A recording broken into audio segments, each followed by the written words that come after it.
Good evening, everyone, and welcome to this program on maintaining emotional health in the face of social isolation. I know a few of you are still trickling in, so we'll give you a minute to get settled. My name is Heidi Sanders, and I am the Emanu-El Engagement Manager, and we are extremely pleased to welcome Dr. Madeline Levine to our community for this conversation with Rabbi Beth Singer. Now, this program is part of a 9-part resiliency series running through March, and it's intended to help support and guide our community in this difficult time of fear and isolation against the unfolding backdrop of the pandemic. Now, still to come in this series are programs that focus on caring for sick and aging relatives, confronting uncertainty, and creating a roadmap for the future, among others, all of which will be led by our clergy and a range of experts on the individual topics. Now, for this program, I encourage you to submit any questions you have for our speakers in the Q&A area, and we'll be selecting questions from these for a Q&A session at the end of the conversation. And lastly, if anyone would like closed captioning turned on, please send me a chat in the chat box. And with that, it's my great pleasure to introduce Rabbi Beth Singer, who will get us started this evening. Thank you, Heidi. I'll just check with you. Is my sound okay? All right. I think I'm going to pretend that I'm in the Martin Meyer Sanctuary looking out at a really nice, wonderful group of people. So I want to thank all of you for joining us at the end of a long Zoom day. Special thanks to Heidi Sanders, one of our newer members of our engagement team, and we're so fortunate to have her. I think that Randy Fields is also maybe listening tonight, and this was her inspiration, her brainchild, and we're just really glad to be here together. And in a moment, I'll look forward to welcoming Dr. Levine, who is a great honor to have you at an Emanu-El program. I was so struck by the large number of people who registered for this program. And I looked at the list and I saw the diversity of ages, people in their 30s to 100. And I know that a number of you are the only person living in your home at this moment. And some of you are in couples or in families or you're in pods. And it was just really made me think about, whoa, what caused so many people to register for this program, whether people showed up or not. In the end, I think that we're all just feeling the effect of the pandemic as we start to come toward February and then go into this full year of just such a time that most of us have not experienced in our lives before. And I know tonight I'm very excited that we are going to be talking about some Jewish tools and some therapeutic tools that help us through a time like this. And I'm very excited to hear from Dr. Levine about some of the therapeutic tools. And I also want to say to you, and I'll say this at the end as well, that I think these tools the Jewish tools, I think are very, very helpful. And yet, if you feel like, oh, I'm just in such a funk, I feel so alone, I can't stand this anymore, you're not alone. And it is hard. And the best Jewish tools, and I imagine even the best therapeutic tools, are not going to make us feel excellent 24 hours a day. They help. And if you're feeling low, that's very normal. And I'm just so glad that you came to join us tonight. It's auspicious that today was Worldwide Holocaust Remembrance Day. And I think that really roots us in our history. And the history of trauma and tragedy. And tonight also ushers in Tu B'Shvat, the new year of the trees, and the whole imagery of our relationship to nature and the thought of what we have to learn from trees, how they communicate with each other, how their rootedness talks to us about our rootedness, how their groundedness grounds us. And our relationship to nature, our relationship as caretakers, as the divine spirits caretakers in nature, and that they are caretakers of us. And I think that these are among the elements of Judaism that that actually fill our spirits and carry us through the most difficult times like now. We'll talk about lots of different practices. Just to give you an example, if you're thinking, well, what's she talking about? What in Judaism is there that can help me out of my misery?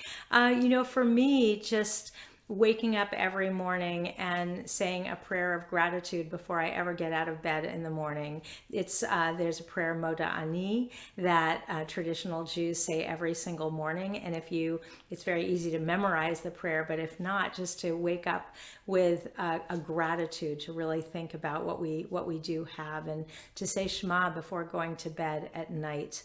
That's a practice. Giving tzedakah on a regular basis, and just doing, I feel like when your spirits are low, doing something for somebody else is a spirit lifter, and something that Judaism tells us to do. So there's so many things like that, and I'll get to a few other examples later, but it is my greatest pleasure to welcome our therapist. I feel like it's a rabbi and a therapist walk into a bar, but we're sitting in our comfortable homes right now. And I think sipping something is tea, not something stronger, but you tell us, and there you go. And welcome. Me? I go, okay, hi. Welcome to the people who are attending. I hope this is helpful to you. I was thinking, I hope, is it okay if I call you Rabbi Beth or? Beth is fine. We'll just be informal tonight. And I just have to make sure if it's Madeline, like the old house in Paris, or Madeline, like the cookie. Madeline. Madeline, got it. Okay, yeah. Madeline and Beth, we're good there. So I think it's worth, when you were talking about how difficult the time is for everybody, I think it's worth revisiting when you and I first had a conversation about doing this. And I said, oh, I can't wait to hear from you. And you were like, no, that's okay. You talk. And I was, and so even when you're an expert, even when you're a rabbi and a psychologist, that is not protection against how difficult this time is for people. So I just wanted the audience to know, and I think it's important to say there isn't one thing for everybody. Everybody's different, every family's different. And so listen to what Beth and I have to say and see if it works for you, because one thing may and something else may not. And you have to see, I'll speak for myself, especially the things that I have to say have to be seen through the lens of your values, what works for you and for your family. That being said, my name is Madeline Levine. I've in this community for a million years. I've raised 3 boys who are now working and out in the world and married. I have a new granddaughter. I am the author of The Price of Privilege, Teach Your Children Well, and my new book, Ready or Not. My first 2 books are New York Times bestsellers. I co-founded a project at Stanford on education called Challenge Success, and I consult around the world. So those are my props, all seemingly somewhat irrelevant to me at this time in our history. So let me start by just talking a little bit about how I see managing through this time. And, Beth, you would ask me to talk about therapeutic practice, but I'm going to talk now, at least, about just what I think works and just what I think is going on for people now. It's not necessarily the psychologist in me, it's more like the human being in me. Not that they're so separate, but they can be. And I think that the idea is to manage expectations now. That this is probably the most challenging time we will ever go through in our lifetimes. Between COVID and concern about our safety and the political chaos in the country and concerns about financial security, it's like an endless list, any one of which would be cause for great uncertainty. and we got them all together. And I think for me, it often feels like we've just been thrown into the deep end of the pool with no swim lessons, with no water wings. I'm sure you get this as well, Beth. People call and say, well, how are you managing? And the fact is, none of us have been through this before. And so I don't worry about your kids' grades. Don't worry about baking or making rugelach. Don't worry about having your house be in order. Like, you have got to let go of your own sense of getting it right and perfection. It's impossible now, and all it does is add to a sense of futility. So I'd rather people thought about what their expectations are, and I can't tell you what would be success for you, but I know success. I work a lot with teenagers and young adults. They can't, and they're hit very hard. Older people living alone are hit hard. Frontline workers are hit hard. People of color are hit hard. Unemployed people are hit hard. Lots of people are hit very, very hard. And what you need to do to get through is to determine what would be success for you. And I think what I encourage my patients to think about is getting through this is a success. Getting through, not substance abusing, not losing your mind, not screaming at your kids, not beating your wife, not any of those things, but just managing to get through this reasonably intact. And I think that that is not lowering the bar for right now. I actually think that's a high bar in the situation we're in. So those are just some of my thoughts about how difficult the situation is. I'll talk later, and Beth and I will talk about some techniques for maybe making yourself feel better. But I think I'll leave it at that managing expectations right now is critically important. Wonderful. I have a feeling, I wish that you could be heard by every school parent in America. You and I are fortunate that our kids are all older and we don't have to, sit over them and get them to show up to their Zoom classes every day and do our work while they're doing theirs. And I think that people need to be kind to themselves and give themselves a break. That's what I hear you saying. And you really, are. Absolutely. And I'm not crazy about the term self-care because it gets thrown around a lot. And if you're a teacher and you're trying to teach both in person and online, and you have 3 children at home, self-care, I think, or being kind to yourself, is going into the bathroom and screaming when that's the level of self-care. And I think that there's been so much written about how you have to take care of yourself. And somebody just sent a really good question, Frank, about what do I mean by getting through? Like, what does that include, is what he wrote.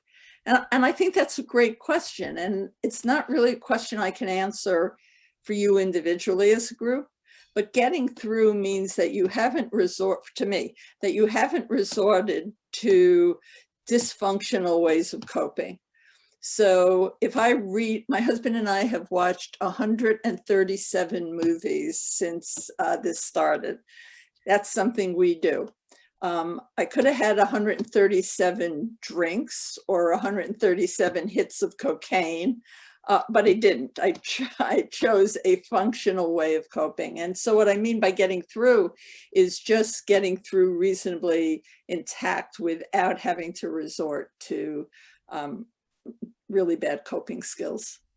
I think also, just again, that for me, that I frame my whole day by waking up and thinking about just how, I woke up today, I'm going to get another day, another shot at life. Mm-hmm. And at night, I sing the Shema, and that frames my day. And I feel like in some ways it really is one foot in front of the other, not mm-hmm. looking months and years ahead, but just we are in this period of time. And we know, so many people in our congregation, a number of our congregants have been diagnosed with COVID, and fortunately, almost all of them have come through, and even most not having to be hospitalized. And then at the same time, every day we're hearing our congregants who've been vaccinated. So I feel like it's getting closer and closer, and we all have to hang in there. And I think some of you, like me, we have two of our three young adults are living here and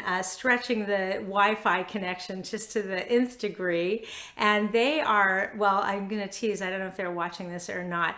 They're like our jailers, They say to us, Mom and Dad, we've made it this far. We've made it this far. We're not going to the hairdresser. We're not going to the restaurant. We're just going to wait until we're all vaccinated. So, yeah. Yeah, it's good. It's good to have kids like that. I have kids like that too, who really are. It's an interesting time of values and seeing the values that your kids have, that you have, working on values, having conversations about values. So that's very empathic and kind of them. Yeah, even though it doesn't always feel that way. So, both of us, I'm with congregants all day on the phone and on Zoom. You're with patients, with clients. How are you doing? So I'm doing well, and I think I'm particularly fortunate. I have three sons, two of them and their wives, and my new granddaughter live within minutes of me and blocks of me. And it's not that I get to see them that much, because Jeremy, the son of mine that is like your kids. Nope, we're not vaccinated yet. And my husband's a surgeon. We are very careful. And we've been starting our vaccination now. But just knowing they're here, just knowing they're down the block as opposed to 3,000 miles away, my third kid's in New York, puts me at ease. I hear from them multiple times a week, and it puts me at ease. I learned something really important about myself through this period of time, which is there are opportunities in the time of COVID. And I had been doing fine. I thought I'd been doing really well until January 6th. And January 6th, which I watched as it unfolded in real time, just somehow for me, that put me over the edge. And I spent the next day in bed for most of the day. And I was thinking about how hard I've been working. COVID is the full employment act for psychologists, because everybody's having a hard time. Sure. And I decided I'd been working too hard, and I'm older, maybe I should be retired, maybe I should take a break. So I stopped everything for 2 weeks, trying to repair myself. And I hated it. The first day or two was fun. And then I just walked around like a ghost in my own house with nothing, no patients to see, nobody to help, nothing to do with Jewish Family and Children's Service that I work with. And so I learned something that, I may say to people, like, meditate. Every talk I give, I say meditate, because we have all this physiological stuff. I've never meditated, right? So I don't always follow my own advice. But helping people and taking myself outside of my own preoccupation, am I too old? Am I going to get vaccinated? What was salutary, was helpful to me. And it helped me make the decision that when this is over, no, I'm not going to retire. I am never going to be okay without reaching out and trying to be helpful to people. So I think if you look at what I call your toolbox of coping skills, do you want me to talk about that now, or? No, I'm supposed to ask you how you're doing. So I'm doing well. Beth, how are you doing? I think, like a lot of people, we feel the silver linings of being so fortunate to have a home to live in, and having having good health and all of those things. I don't miss going out every single night to a community event. So there are a few, again, silver linings. But I just think that all of us, we have our moments. My world has gotten so small, we'll Zoom throughout the day, and I'll start making calls at 5 or 6 o'clock at night, and then we're done. And then, you can read a book, or you can watch a movie, or play a game. And it's very, very limited what you can do, especially when the weather gets bad and you can't go out and take walks at nighttime. So it's hard sometimes. And it's also, I feel gratitude, but I think, I can only imagine anybody who, and some of you are really listening tonight, who you're living by yourself, and you don't have somebody yelling at you to not do that. And that's really hard. I mean, I think everybody experiences that existential loneliness at different moments, no matter how many people you have around you. And yet, if you are going this long, I took a walk with a congregant, can't remember if they're on this call, and they are living on their own, and they said, I just miss touch so much. I just miss being touched. My husband's an ophthalmologist, and he told me the story last week of an elderly patient of his who he's known for 30, 40 years. And the guy walked out, and my husband put an arm around him. He's been fully vaccinated, my husband.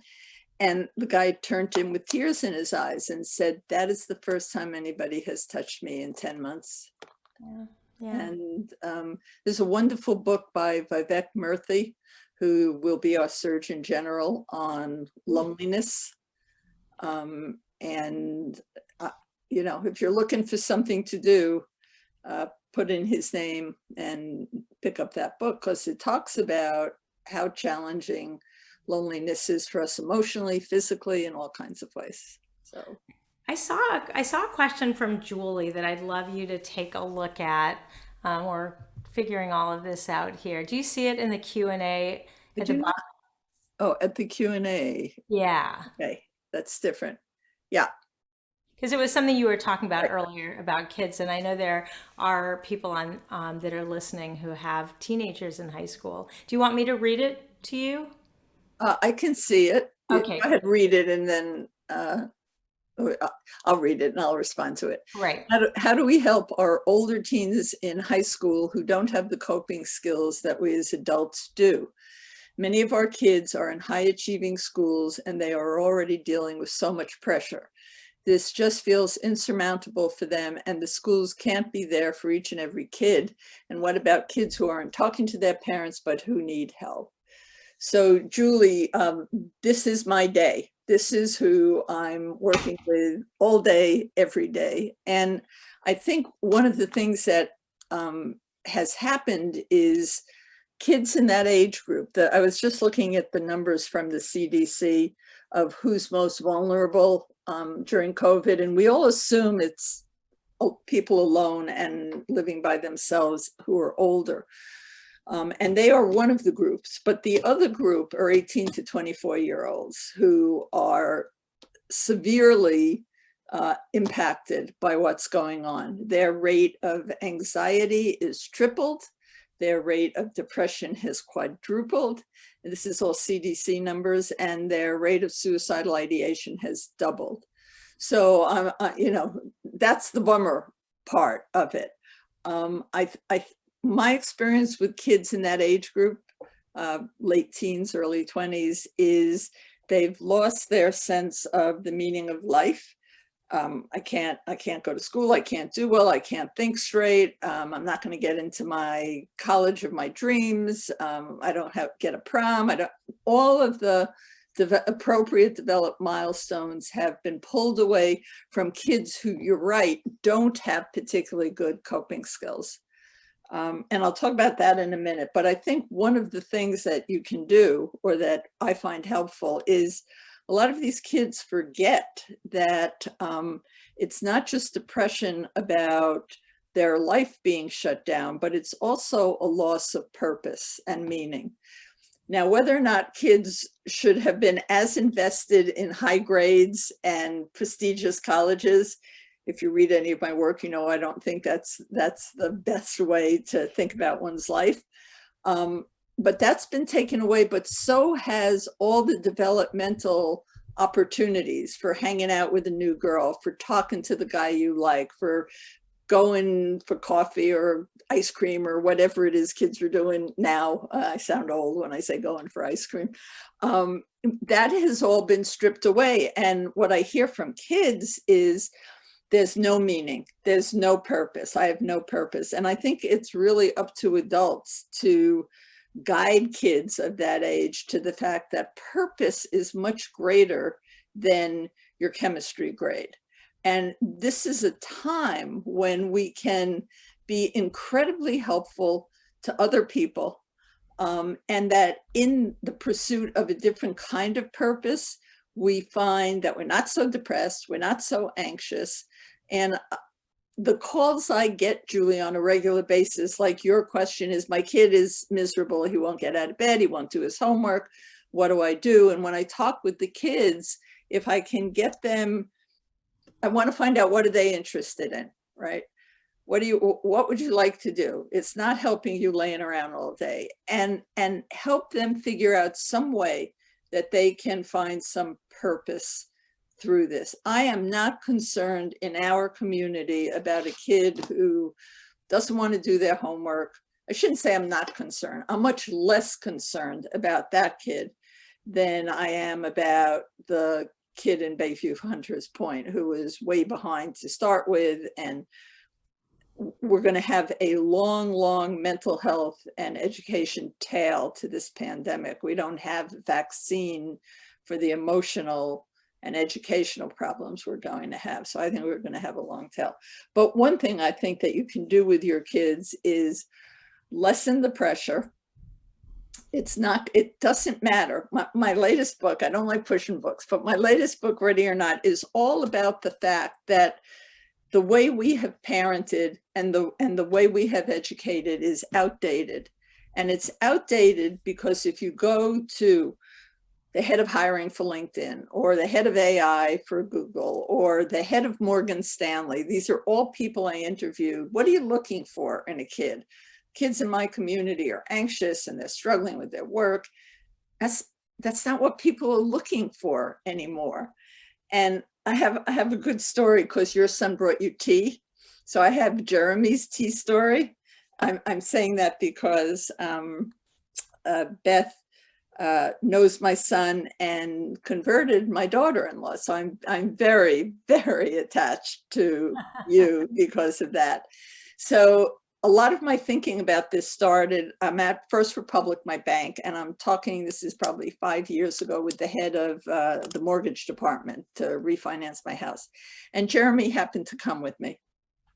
And he's just sitting there, and Jeremy is, my kids don't like it when I say he's the kind one or the quiet one or whatever, but he is kind of my quiet, kind kid. And don't tell him I said that. And I'm there for an hour and a half talking with this woman about refinancing, and Jeremy's being Jeremy, which is, hey, Ma, your voice sounds scratchy, which it does all the time. Can I get you a cup of tea? Sure, Jeremy, that's sweet, thanks. He looks at his watch. Ma, I think our meter is going to expire. Can I go put some quarters in? Yeah, sure, go ahead, Jeremy. And then at the very end, and this is not constant, this is over an hour and a half, 3 things. He sees that the woman who heads the department is out of tea, and he says, I see you're out of tea. Can I get you some tea? We wrap up, she and I wrap up. She turns to my son and says, I want to offer you a job. She knows nothing about him, whether he's in college, what he's studying, is he smart, is he not, nothing. So we're both kind of struck, and I gather myself more quickly, I think. And I said, you don't know anything about him. Why would you offer him a job? And she said, because he's the kind of person I want sitting next to me in the office. And by the way, he hated banking so much that he became a lawyer, but that's not the point of the story. That is what I heard from every head of the kinds of jobs we're talking about wanting our kids to have, whether it's in tech, whether it was at NASA. Any of those jobs, people are saying collaboration, communication, great EQ. That's what we can teach the rest, and Google can answer the rest. But a kind, empathic kid is who we're looking for. And I think, Julie, this is a long-winded answer, but it's one of the things you can talk to your kid about. Find out what they're really interested in. Tell them to go out and do something.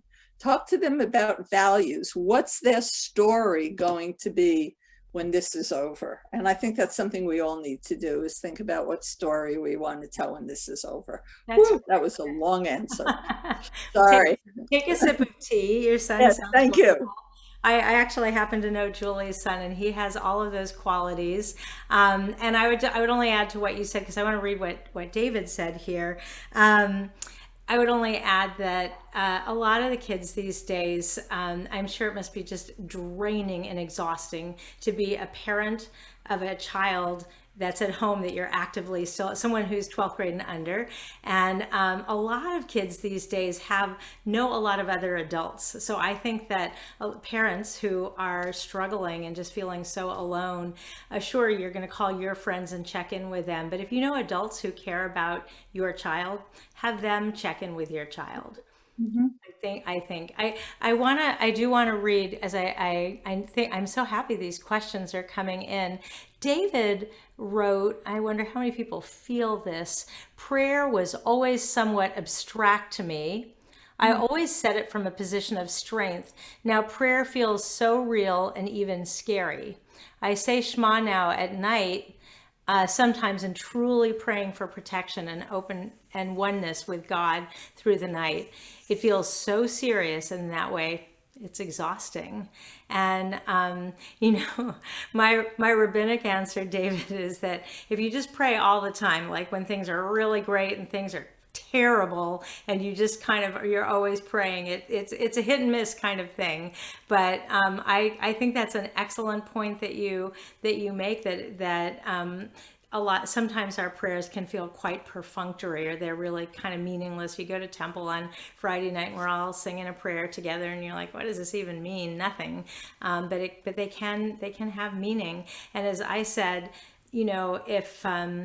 if you don't know that prayer Moda Ani, or maybe not familiar with Hashkivenu at bedtime, you can just talk.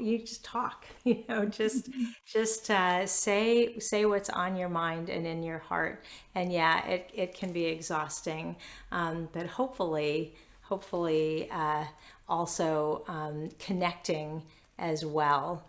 Let's see. I just want to see if we're missing any of the questions before we go on. I see one here. My granddaughter, Judith, writes that my granddaughter completed her first semester at Davis. She was motivated to get a 4.0, all A's. Her background was homeschooling. Would that have motivated her COVID time?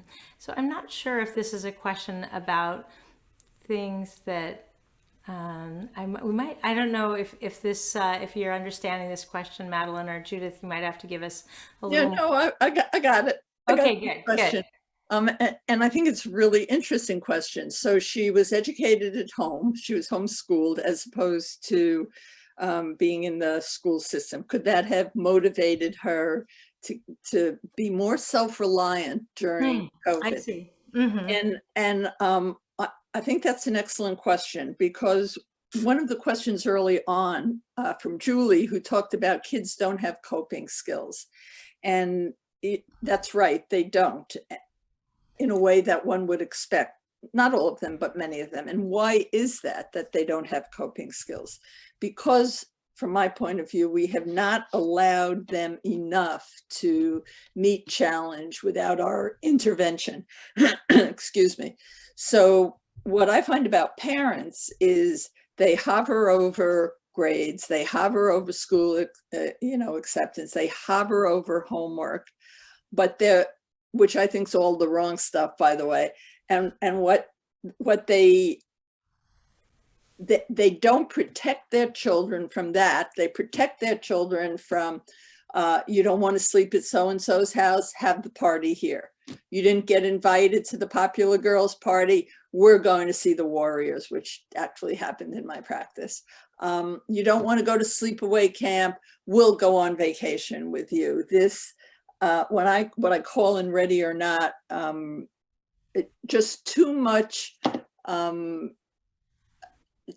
punting for our kids when they're faced with challenge. So I think at the very beginning, I said we're thrown into the deep end of the pool all at once. That's not how coping skills develop. Coping skills develop because we have small, little bigger opportunities to learn how to deal with challenge. And in my book, I call it accumulated disability. But I think the parent who decides to have their kid be more independent in a school environment might stand a better chance of having met challenge in a way that offers some protection at this time. And I think when this is over, because it will be over, this idea that we aren't doing our kids any service in terms of developing coping skills when we step in and, think about like a toddler, because I have a toddler granddaughter. She falls down a lot. And if every time she fell down, her parents got hysterical, she wouldn't learn to walk. She has to fall down and fall down and fall down. And we never say, if you fall down again, you're going to be flipping burgers at McDonald's. We don't say that, but we do, or we intimate that with our kids when they fail at something. And it's through that process of managing developmentally appropriate challenge. I'm not talking about running into the street. I'm not talking about substance abuse. I'm talking about us being able to tolerate it when our kids get anxious. Good. That's good. I can only imagine how full your practice is. And I just wanted to comment that I was ordained over 30 years ago, and my first pulpit was in Scarsdale. You have a little bit of an accent, like you might have sometime lived somewhere Queens. not so far, Queens. Right. The boroughs. Yeah. I learned all about it those 6 years in Scarsdale. And when I first went to that first pulpit in 1989, the stigma around therapy was enormous, and it's not gone. But I used to, in premarital counseling, have to ask the couple, if your partner feels that you could benefit from therapy at any point in your marriage, will you agree now that you would go see a therapist with your partner? And boy, the number of people who said, well, we're not going to need that. We'll take care of our problems ourselves. And even I think sometimes, like other minority communities, Jews, we don't want to let on that we have the same problems that everybody else has. So it's just really a comment that I'm just feel like we live in a different time, and the vast majority of congregants who come in to see me for pastoral issues are already seeing a therapist, and they're looking for a spiritual guidance in tandem with the therapy that they're receiving. And I just think that's great. And I want to add that I think some of the stigma around mental health issues and therapy has lessened over the time of COVID. I'm seeing Michael Phelps advertising an online therapy. I'm seeing, I forget the sports team that is decided that they're going to tackle stigma and mental health. So, one of the things I do hope comes out of this is greater willingness to reach out for therapy and also to reach out to each other. I spoke to 400 people last night in Marin County. Now, I lived in Marin County for 30 years. And I said, your strong suit is not reaching out to other people. It just isn't in that kind of community. It's like bumper stickers and how great your kid is and who's doing what. And reaching out to others takes practice like any other skill. And I think you said that thing about using other adults. So I have a couple of very good friends I'm in my office right now. I have a little garden out back where you can sit at a distance, and their kids just drop by. And I love talking to them because they get a point of view other than their parents. I really want to underscore the value of having a friend, mentor, somebody that's not your parent to talk through some of this. Yeah. Absolutely. And I've seen it throughout my career that the stigma has definitely lessened. And, you know, a couple High Holy Days ago, I gave a talk about mental illness. I talked about my sister. I talked about a daughter with anxiety. And people, you know, of course, then I was flooded with appointments, but a lot of people in our community still do not feel the way you'll put a bumper sticker, you know, my child is a straight A student at Marin Academy or wherever. People Right. are not putting bumper stickers. I'm so proud that my child is on the right anxiety medication now. You know, but it's That is really good. and I get the sense that almost every member of our community has somebody in their large family, you know, their broad family unit who struggles with mental illness, and it's still something that we have a very hard time just saying out loud and sharing matter of factly, the way we would, you know, share matter of factly if there was another diagnosis, Diabetes or arthritis, something like that. Yeah, yeah. I have a good little story. So I've been in my field for 40 years, almost, about 37. And I've never talked about the fact that I had a severe anxiety disorder. I had agoraphobia. I was locked in the house. And for whatever reason, Katie Couric was interviewing me, and we both kind of looked at each other. And I started talking about the fact that I had an anxiety disorder, and she started talking about her trichotillomania, which is pulling your hair and your Right. eyebrows out. And it was one of the most wonderful interviews because it was like, you know, we're just real people like everybody else. And, you know, not everything is a mental illness. I wish there was another term because I don't know what a mental is, right? Uh-huh. Like, that is ill, like, you know, a sore throat, you know, but I don't know what an ill mental is. But, you know, it's not like on or off, right? So people deal with anxiety. Would I necessarily give them a diagnosis? Not necessarily. It's hard to deal with life. And there are things you can do to make yourself less anxious. Everybody has something. And I think what we're seeing now in these very elevated rates of real difficulty is that whatever your crack was before, whatever is ruptured for many people now. So if you were a little depressive, you're really feeling depressed. If you're a little anxious, you're terribly anxious now. And, you know, I don't think therapy is just for people who are sick. I think therapy is really helpful for people who are curious, for people who want some help with some part of their lives. We all need, you know, in the old days, your bubby lived next door or upstairs, and that's who you went to, but we don't live like that anymore. And in some ways, therapists have taken that place, and rabbis. Right, right, and kind of communities, congregations, all the different things that we do. And of course, I think from the congregation standpoint, this period of time where we can't congregate, that's what we do. That's what we're all about. That's what we're called, a congregation. And we've had to do it virtually. And it's, you know, it's just not the same as being able to be in the room with a bar bat mitzvah student or at a service. But I wanted to take a moment and talk about just a couple other, Judaism to me, one of the many metaphors I use for Judaism, it's, if you remember in when Mary Poppins first showed up at the Banks house, she had this carpet bag, and it was very funny because she could reach in and everything was in that, you know, the mirror and the decorations and the potted plant, all of it. And sometimes I see Judaism as this amazing magical carpet bag, and you can reach in. Now, I'm someone who loves prayer. If you're a rabbi and you don't love prayer, woe be unto you.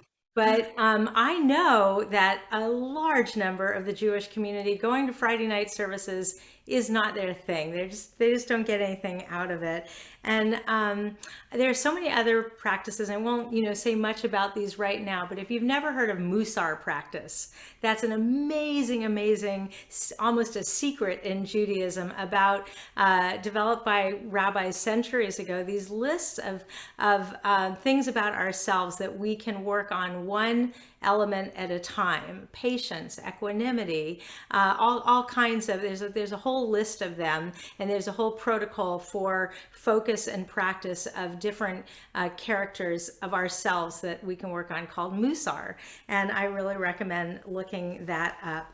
For some people, baking challah is a very calming, the smell, it's multi-sensory. It's the people that I know that bake challah, they really set aside this time on Thursday or Friday, and they stop doing what they're doing to make the challah dough. And I think making challah is one of those things, reaching into that magical Jewish carpet bag that can be very soul filling for someone who's feeling isolated or having a hard time.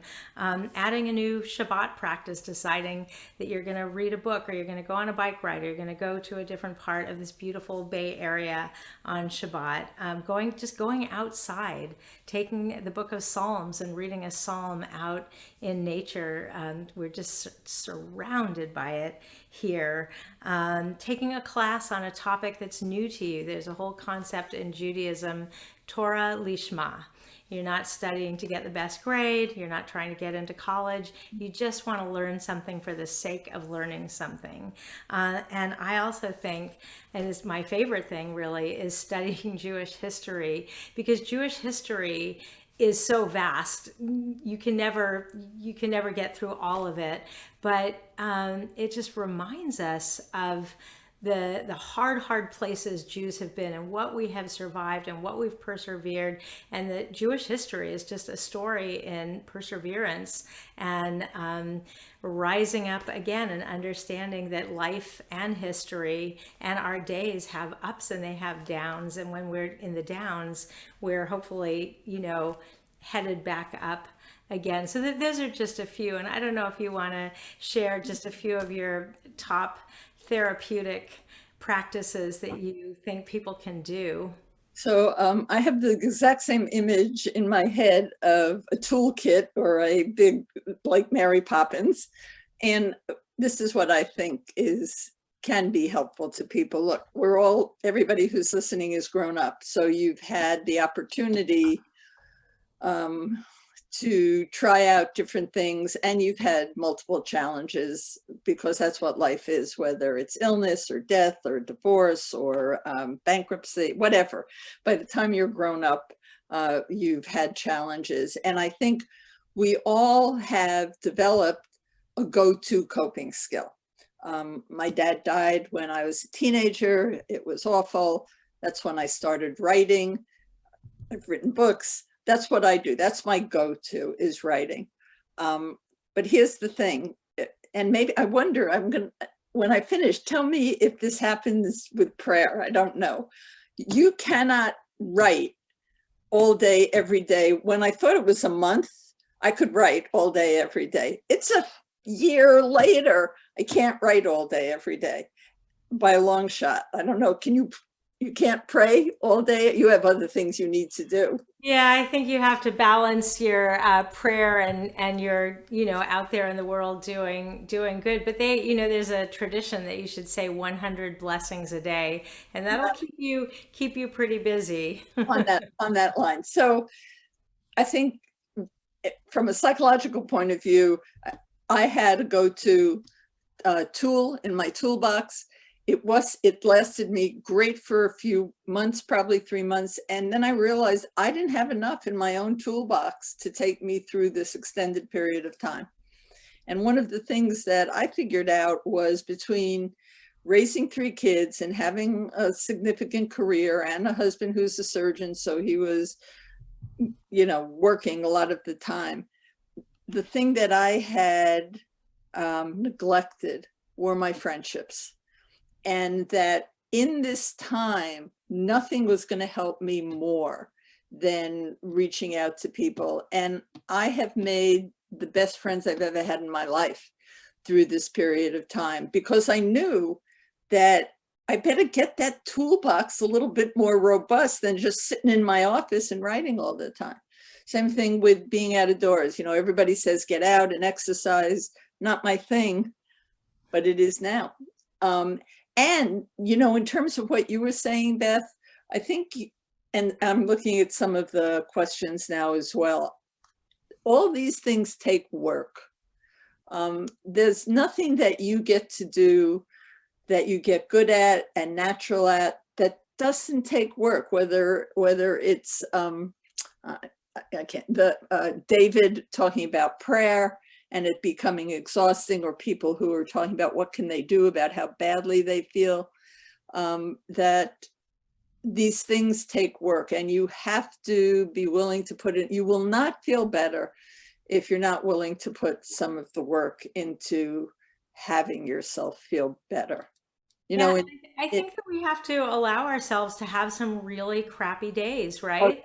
We just can't feel good all the time. And of course, if you find that you're just feeling low all the time, you really, you got to find your own Dr. Levine to talk to. But I just want to say one thing, because I want you to take a look at Rebecca's question, because I think a lot of people are feeling that isolation and grief.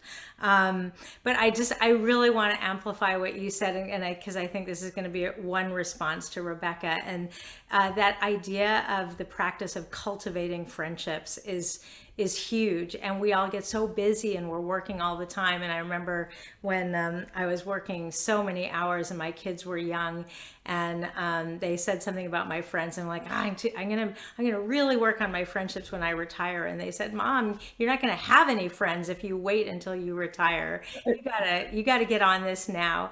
And I'll just tell you this one fun thing. My birthday's coming up in a week, and my daughter suggested this wonderful thing to me. There's some kind of program out there that I think even some therapists use and other people use it, so that you can send it out to people and they can schedule time with you. So she's gonna set up a calendar for 12 very dear friends of mine to call me around in the weeks after my birthday for a 20-minute conversation. Nice. And I just thought that was so fun. And I'll start by, we can say what Rebecca's question is so everyone can hear it. But I think when you're just so isolated like that, and you're in grief because you've lost someone who's so dear, like your parent, really analyzing who are your friends and calling on them and putting out the word to all of them. I need calls, I need texts, I need to hear from you. Seems important. So let's bat this around a little bit, because that's a touching thing that she wrote. And Rebecca wrote, I lost my mother 6 months ago. I'm deeply grieving during this period of time. All of the Shiva rituals were by Zoom and so isolating. I find myself unmotivated and scattered. Can you talk about the stressors like grief or loss during this isolating period?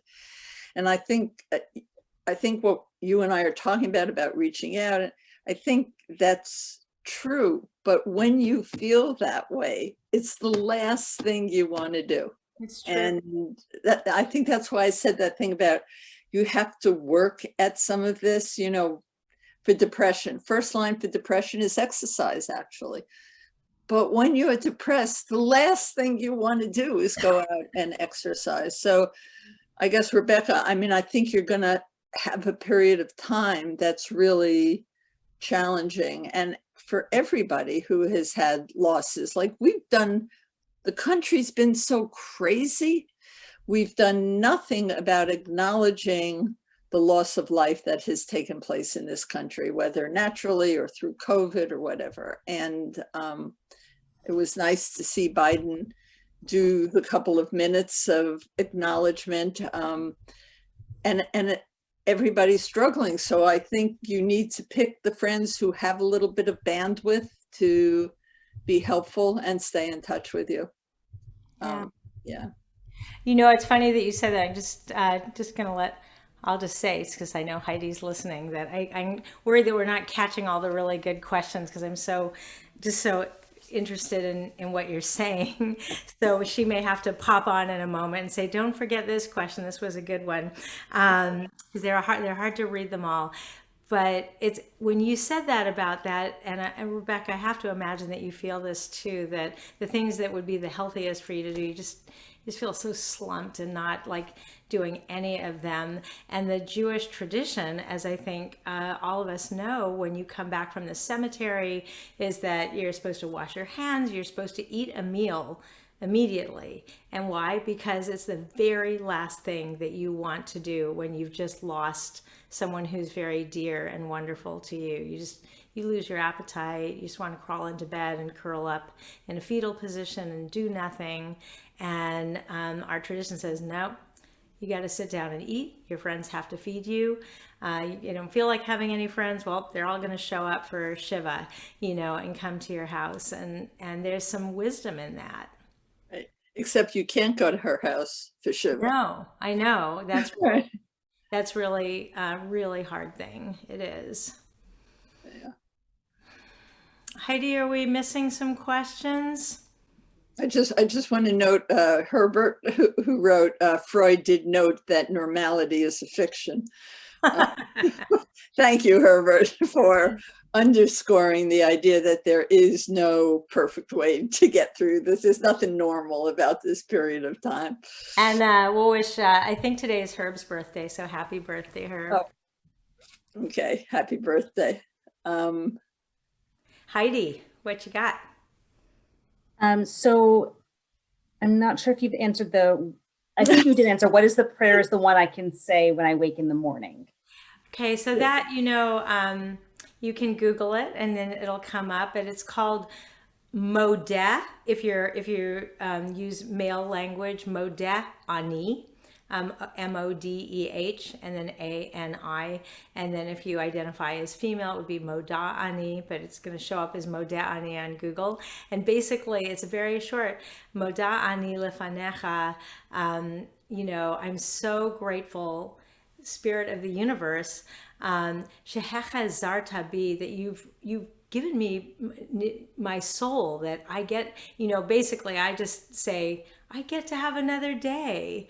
We know none of us knows how much time we have, and Moda Ani just is a little frame setting in the morning. But I sometimes tell people who say, I can't deal with Hebrew, so just wake up and say, I'm alive, and how do I feel about that? And what's my intention for the day? What am I going to try? Sometimes I wake up and think, I'm just going to try to be a good parent today. It doesn't always work, but it doesn't hurt to say it either. Yeah.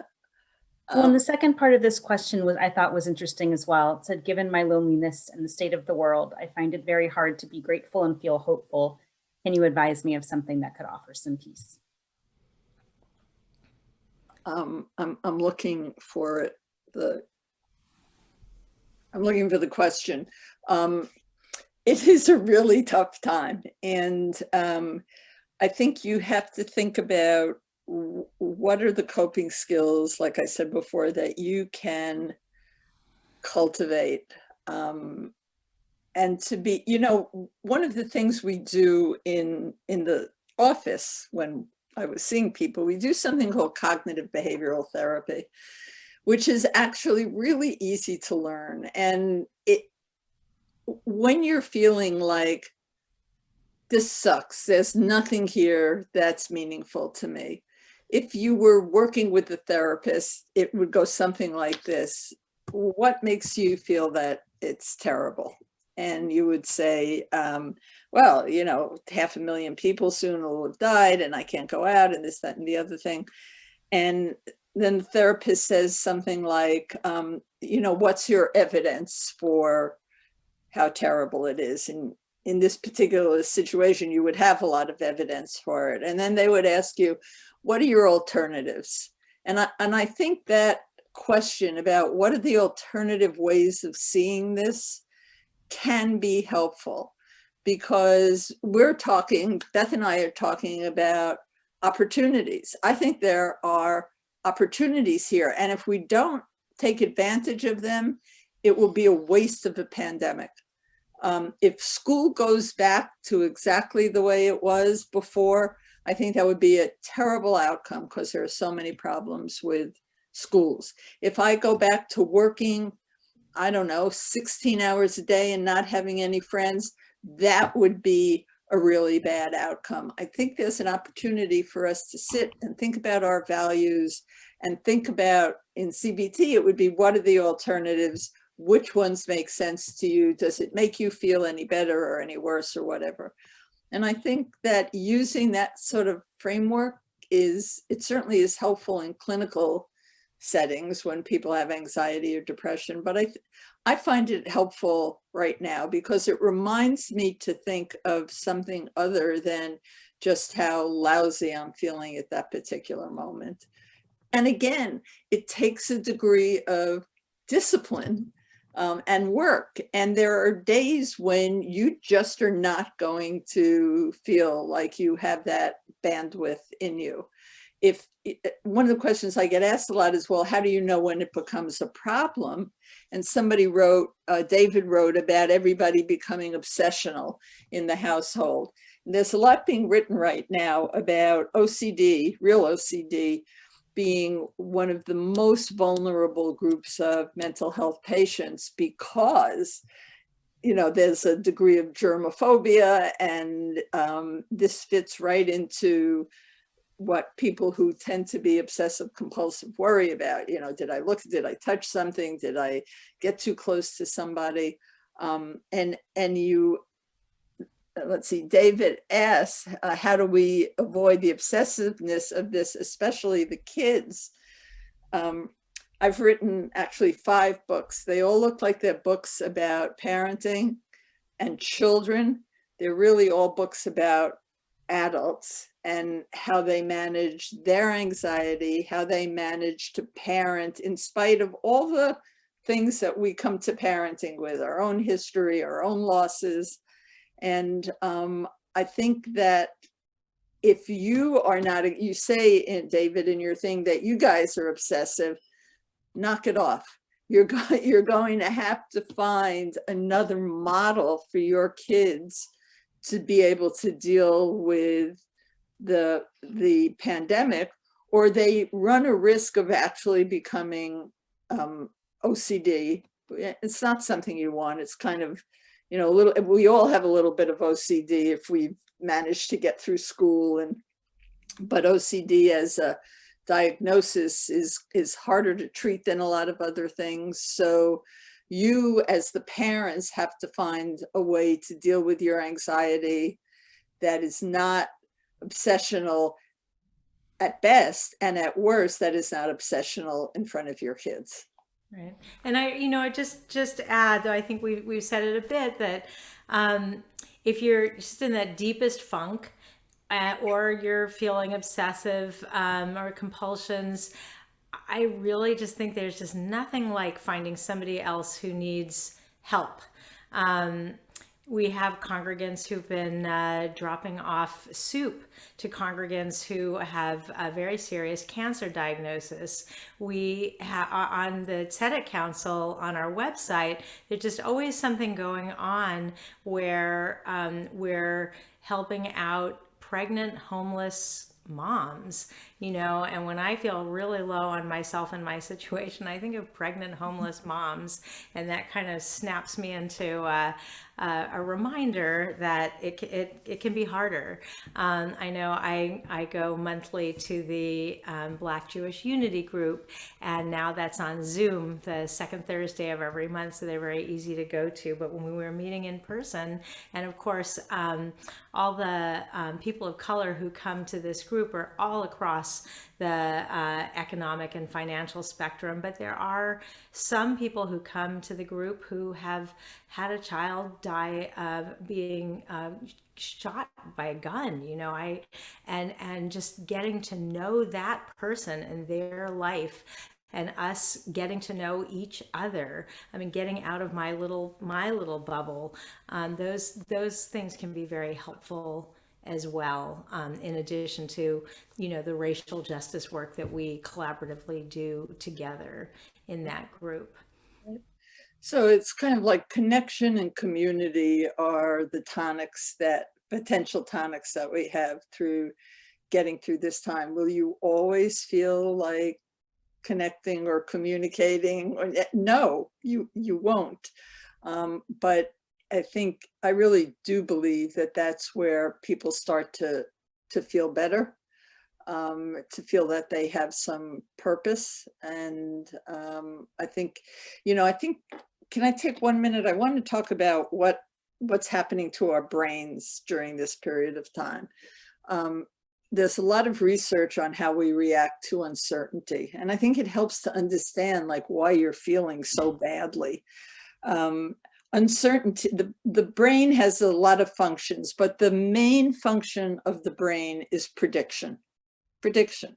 You get up in the morning, before COVID, you have a kid, you got to get them up, they got to get to school, you know where the school is, you know what time it starts.